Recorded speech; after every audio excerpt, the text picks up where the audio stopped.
Steve Torrence wins the race, but more importantly, we got to make sure he's okay inside of the cockpit. Let's look for some movement. We see some movement from the helmet, and this is good news that Steve is getting out of the car.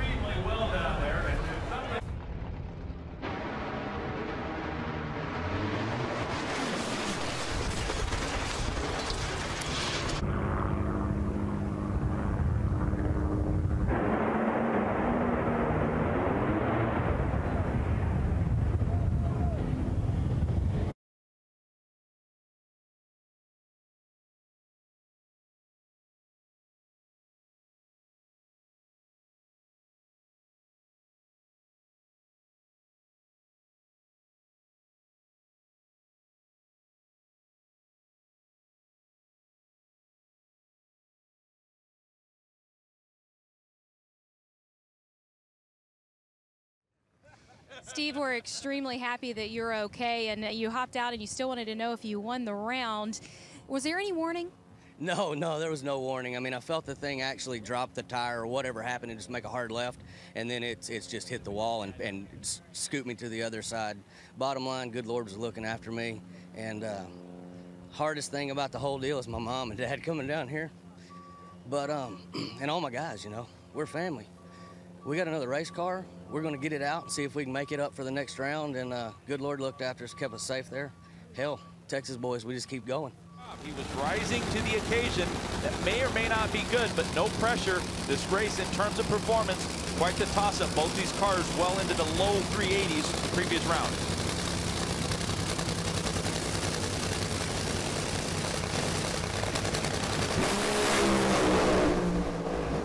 Courtney runs out of steam in the champ. Hammers on with a busted race car. Hold on tight. Robert's on the brakes right now. You can hear it.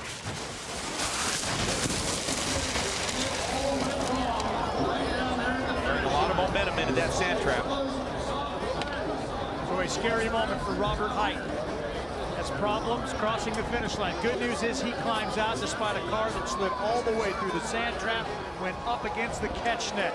The question now becomes, will that man, that team, the champions, be able to make it back for the funny car final? The crowd relieving themselves after seeing the video of Robert Height climbing out on the big screen. Not sure what happened. Jimmy Brock's tune-up there. Let's face it, these are 10,000 horsepower cars. Things can and do go wrong with them all the time. It looks like all the safety equipment did exactly as it was supposed to for Robert. During the course of the run, it appeared that Robert didn't have any issues. It was at the finish line where it didn't seem like there was any warning signs. No, none. But the motor lets go. You can see Courtney Forrest, she's out of the race.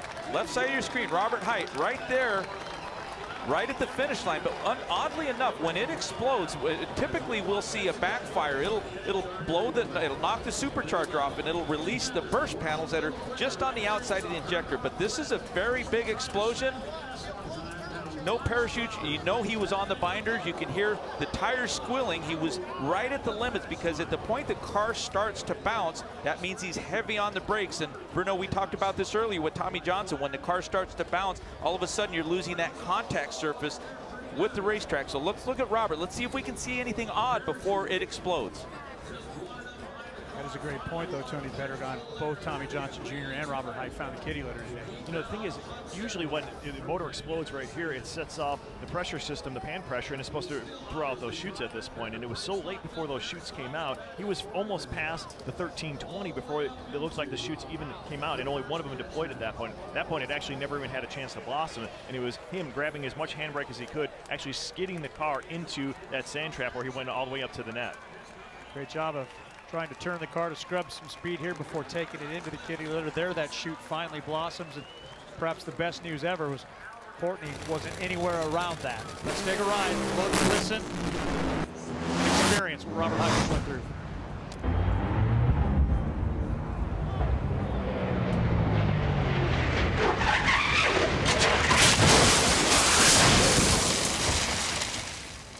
But as we said, good news is Robert able to climb out. Robert is now with Amanda.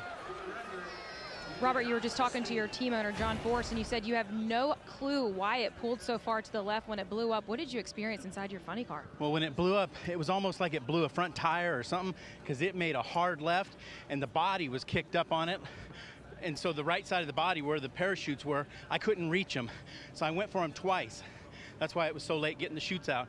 But man, I've never, all I was worried about was where's Courtney? Did not want to hit that advance car. But I didn't even know we won or anything else. I've never been in the sand. First time.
What do you need? What do you need?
racetrack.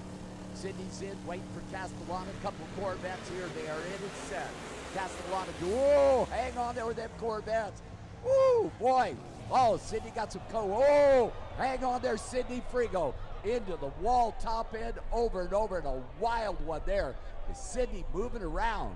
And you saw that car as he tried to stay with it, lifted, got back in it, and that baby made a left turn into the wall. And the NHRA safety safari on it right away as they are making their move towards it. That safety safari was moving before that came to a stop.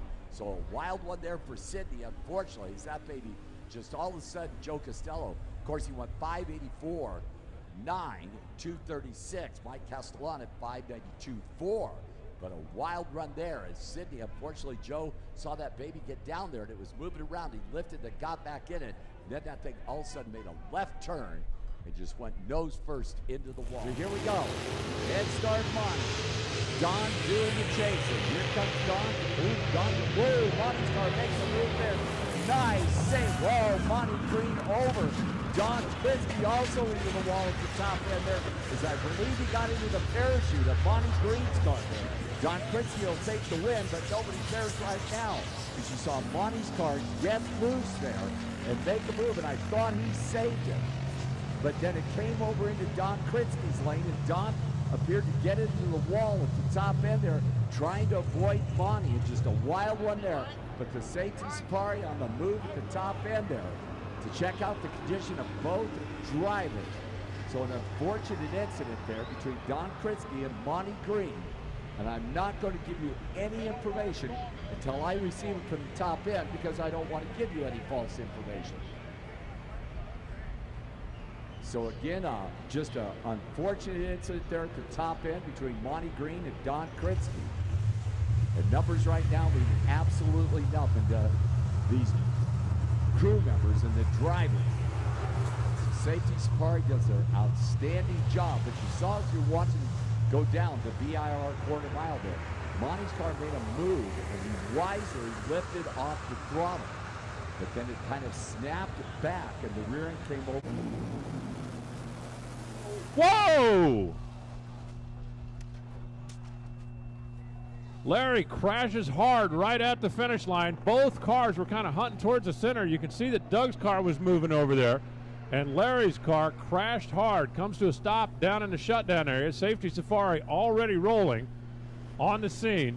We'll wait until we get word from the top end. Just an incredible incident here at Gainesville in the third qualifying session at Auto Plus Raceway. We're talking about a car was going close to 300 miles an hour down there, and impossible to tell from this angle exactly what went wrong, but the car got airborne, flying down the racetrack, and has come to a stop up against the concrete wall down there. And we will wait until we hear from the professionals on scene. First pair, Pro Stock motorcycle qualifying Saturday afternoon at the U.S. Nationals. Joe left early, but he'll still get a time as long as those amber lights flash. Wow, Joe gets way over by. Oh, Joe DeSantis goes down top end. He got out of the groove way over next to the wall. Crossed the finish line at 154 miles an hour, and then he went down. Safety safari rolling at the top end. Joe's been doing this for so many years. Had so much success. Actually raced door slammers way back in the day. He has made a lot of trips down the quarter mile on a Pro Stock motorcycle. He's a guy that definitely knows when you got to close the throttle, but something happened down there at the other end. I saw the bike moving over towards the wall. He was leaning it back,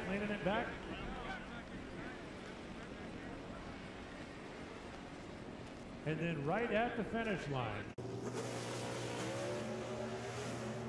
Kramer's car pushes over out of the groove. He's trying to hang with it. He made the right choice. Whoa!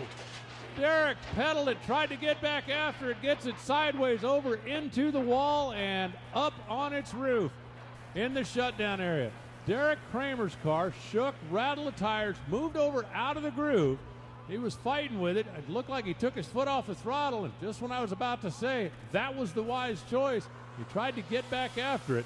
You know they've got enough power in that Hemi to run down there in that 680 zone, and I think Derek just so desperately wanted to qualify. Got back on the gas with the car out of the groove. Saw it come sideways across the track, upside down, into the left guard wall. It tumbled through the shutdown area. The safety safari guys, medical personnel right there on the scene. Scary moment at the top end of the racetrack, and we have already gotten word from the top end of the racetrack. Derek Kramer is out of the car, talking with the safety personnel. There you can see up on the big screen, leaning up against the wall, the safety safari right in the woods out there. We're talking 100 here, 100 there, being the difference. Oh, Allen's car goes left when he let the clutch out. Oh, and V Gaines, top end, gets in trouble. Allen's car, as soon as he let the clutch out, made a hard move towards the left, got over, clipped a block on the center line, and then further down track, V Gaines got sideways and went over. The safety safari on their way down there. Oh, a scary moment here at Z-Max Dragway.